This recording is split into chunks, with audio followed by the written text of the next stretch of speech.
Hello दोस्तों, इस channel पर आपका स्वागत है। दोस्तों, इस वीडियो में हम पढ़ेंगे विसर्ग संधि को।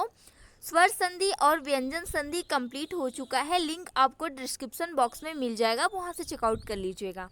दोस्तों, इस विसर्ग संधि को हम ट्रिक के साथ पढ़ेंगे। आप एक बार इस वीडियो को पूरा देख लीजिएगा, उसके बाद विसर्ग संधि की टेंशन लेने की जरूरत ही नहीं पड़ेगी। तो चलिए स्टार्ट करते हैं। दोस्तों, आप ये जो दो बिंदी देख रहे हैं, यही होता है विसर्ग। इसका डेफिनेशन है, विसर्ग के बाद किसी स्वर अथवा व्यंजन के आने से विसर्ग में जो परिवर्तन होता है वह विसर्ग संधि कहलाता है। अब इसे हम उदाहरण से जानेंगे। जैसे दिया है मन धन रथ, यानी मनोरथ। तो मन यहाँ दिया है ना विसर्ग के बाद, यानी कि मन के पीछे विसर्ग लगा है। विसर्ग के बाद जो आ रहा है रथ, वो क्या है? वो एक व्यंजन है। तो इन दोनों से जो परिवर्तन हो रहा है, यानी कि जो संधि बन रही है मनोरथ, वही है विसर्ग संधि। अब हम ट्रिक की तरफ बढ़ेंगे। ट्रिक नंबर 1 है हमारी कि विसर्ग के बाद यदि च या फिर छ आता है, तो जब हम उसका संधि बनाएंगे तो वहाँ हो जाएगा आधा, ये श, आधा श हो जाएगा। जैसे उदाहरण है नी धन चय, नी धन चय यानी कि निश्चय। उसी तरह नी धन चल, नी धन चल। विसर्ग जो है ना, यहाँ पे विसर्ग है, विसर्ग के बाद चल आ रहा है, तो क्या हो जा रहा है? निश्चल, निश्चल, आधा श लग जा रहा है। उसी तरह नी धन चिंत, नी धन चिंत निश्चिंत, नी धन छल निश्चल। ट्रिक नंबर 2 है, विसर्ग के बाद यदि ट या फिर ठ आए, विसर्ग के बाद यदि ट या फिर ठ आए, तो जब हम उसका संधि बनाएंगे तो क्या हो जाएगा? ये आधा कटकोड़ वाला स। उदाहरण है धनु धनु धन टंकार, धनु धन टंकार, धनुष टंकार। यहाँ देखिए आप, ये आधा श आ गया ना यहाँ पे। उसी तरह नी धन ठुर, यानी कि निष्ठुर। ट्रिक नंबर 3 है कि कोई स्वर, जैसे कि कोई स्वर हो गया ई उ, ई उ स्वर्ग के बाद अगर विसर्ग आता है तो उसको वहाँ जो संधि बनेगा उसमें क्या लग जाएगा? ये आधा खटकोड़ वाला स। जैसे नी धन कपट, आप जब नी बोलेंगे ना, नी, तो क्या आ रहा है उसमें? साउंड क्या आ रहा है? ई का साउंड आ रहा है। आप बोल के देखिए, नी, ई का साउंड आ रहा है। तो नी धन कपट, उसके बाद इसके बाद अगर विसर्ग आ रहा है, नी के बाद, यानी कि ई जो स्वर है इसके बाद विसर्ग आ रहा है, तो क्या हो जाएगा? इसका जब संधि विच्छेद हम करेंगे तो इसका संधि क्या हो जाएगा? निष्कपट। उसी तरह नी धन पाप, इसमें भी ई निकल के आ रहा है, उसके बाद विसर्ग आ रहा है, तो ये क्या हो जाएगा? यहाँ पे आधा श लग जाएगा, यानी कि निष्पाप हो जाएगा। उसी तरह अगर आप दू बोलिए, दू, यानी कि ऊ निकल के आ रहा है, ऊ साउंड आ रहा है, दू के पीछे क्या आ रहा है? ऊ साउंड आ रहा है।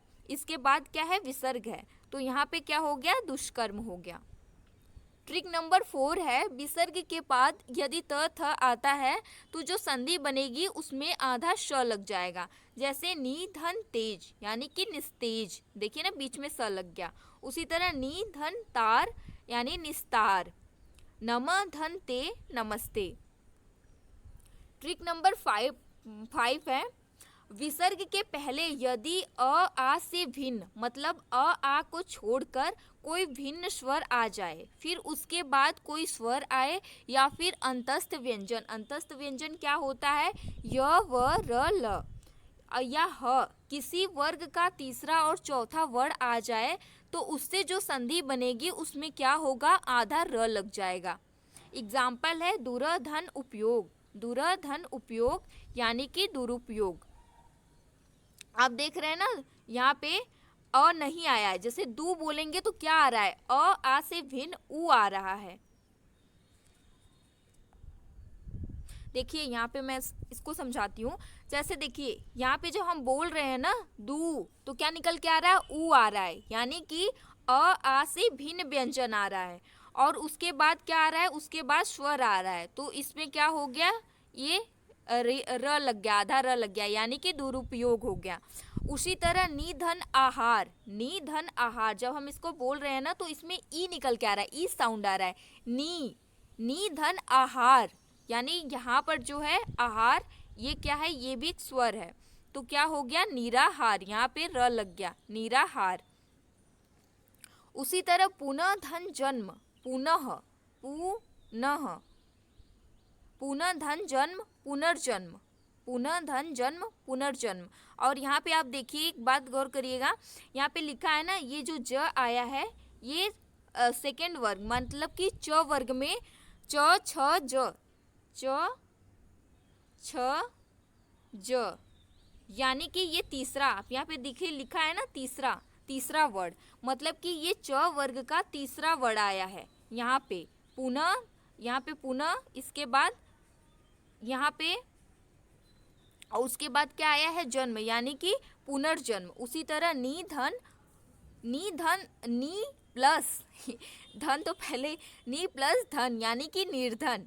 यहाँ पे ध देखिए, ये जो ध आया है ना, ध, तो ध क्या है, ये त वर्ग का है, त थ द और ध, यानी कि चौथा, ये चौथा आया है ना, चौथा वर्ड ये आया है, यहाँ पर भी र हो जाएगा। आई होप कि आपको समझ में आया होगा। ट्रिक नंबर 6 क्या है, विसर्ग के बाद यदि ये तीनों श आते हैं, विसर्ग के बाद यदि ये तीनों श आते हैं तो विसर्ग में कोई परिवर्तन नहीं होगा। एग्जाम्पल, दुधन शासन, देखिए ना बड़ा वाला स आया है, तो दुशासन, इसको इस तरह से भी लिखते हैं, दुशासन को हम इस तरह से भी लिखते हैं, ये भी सही माना जाता है। निधन संदेह यानी कि निसंदेह, और इसको भी इसी तरह से लिखते हैं। ट्रिक नंबर 7 है, विसर्ग के बाद क ख प फ आए तो विसर्ग में कोई परिवर्तन नहीं होगा, जैसे कि अन्य धन करण अंतःकरण।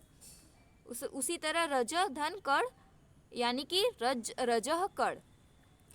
ट्रिक नंबर 8 है, विसर्ग के पहले अ और आ आए, विसर्ग के पहले अ या आ स्वर आए, उसके बाद जो भिन्न स्वर आए, मतलब कि विसर्ग के पहले तो अ और आ आए, विसर्ग के पहले आपका अ और आ आए, इसके बाद कोई भिन्न स्वर आए, व्यंजन नहीं स्वर ही आए, तो उसका जब हम संधि करेंगे तो विसर्ग का लोप हो जाएगा, यानी कि विसर्ग हट जाएगा।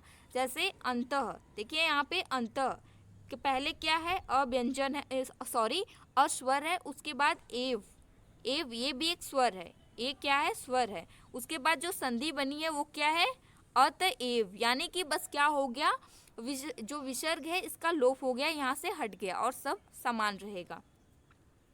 ट्रिक नंबर 9 है, विसर्ग के पहले यदि अ आ हो तो, विसर्ग के पहले यदि अ आ हो तो विसर्ग श में बदल जाता है, जैसे कि नम धन कार, यहाँ पे देखिए विसर्ग के पहले अ, नम अ आ रहा है ना, अ आ रहा है, फिर उसके बाद विसर्ग है, नम अ के बाद विसर्ग है, तो ये नमस्कार यानी कि आधे श में परिवर्तित हो गया। उसी तरह भा धन कर, तो भा के बाद क्या आ रहा है, यहाँ पे कौन सा साउंड निकल कर आ रहा है, आ का निकल के आ रहा है, भा धन कर यानी कि भास्कर। उसी तरह पुरः धन कार यानी पुरस्कार।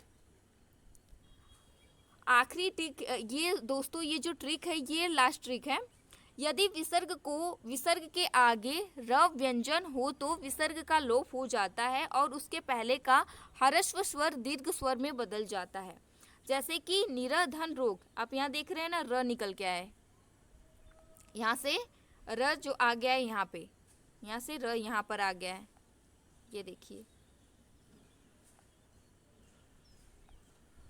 यहाँ पे र निकल के यहाँ पर आ गया। यदि विसर्ग के आगे र व्यंजन हो तो, यदि विसर्ग के आगे दोस्तों विसर्ग के पीछे, सॉरी यहाँ पे पीछे होगा, र व्यंजन हो तो विसर्ग का लोप हो जाता है, जैसे निरधन रोग यानी कि निरोग। उसी तरह निरधन रज नीरज, निरधन रस नीरस।